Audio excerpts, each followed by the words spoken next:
नमस्कार. मंदिर यात्रा विथ निकुराच्या चॅनलवरती आपले स्वागत आहे. आज आपण जाणून घेणार आहोत मार्गशीर्ष महिन्यातील चौथ्या गुरुवारचं विशेष महत्त्व. मार्गशीर्ष महिना म्हणजेच भगवान श्रीकृष्णांना अत्यंत प्रिय महिना. गीतेत स्वतः श्रीकृष्ण म्हणतात, मासांना मार्गशीर्षोहम, म्हणजेच सर्व महिन्यांमध्ये मी मार्गशीर्ष आहे. चौथा गुरुवार विशेष असतो. गुरुवार हा दिवस बृहस्पती ग्रहांचा असतो. गुरुतत्वांचा असतो. ज्ञान, धर्म, विवाह, संतती, धन व समृद्धीचं कारक मानला जातो.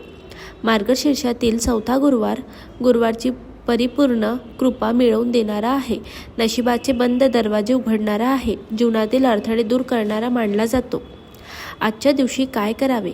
सकाळी लवकर उठून स्नान करा. स्नानानंतर पिवळ्या किंवा फिकट रंगाचा वस्त्र परिधान करा. देवघरात दिवा लावा. तुपाचा किंवा तिळ तेलाचा दिवा लावावा. ओम गुरुवे नमः हा मंत्र किमान 108 वेळा जपा.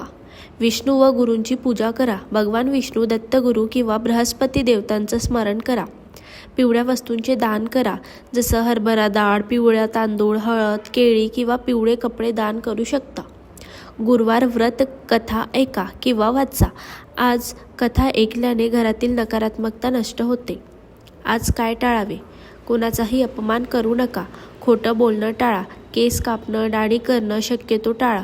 मांसाहार व मद्यपान पूर्णतः वर्ज्य आहे. गुरुवारचा नैवेद्य काय दाखवावा? आजच्या दिवशी गूळ, भात, केळी, चणा डाळीचा प्रसाद हे नैवेद्य अर्पण केल्यास गुरु लवकर प्रसन्न होतात. चौथा गुरुवाराचा काय लाभ होतो? अडकलेली कामे पूर्ण होतात. विवाहात येणारे अडथळे दूर होतात. घरात सुख शांती नांदते. धनवृत्ती व प्रतिष्ठा मिळते. एवढंच सांगते. आजचा हा पवित्र दिवस श्रद्धेने गुरुवर विश्वास ठेवा. नक्कीच तुमच्या जीवनात चमत्कार घडेल.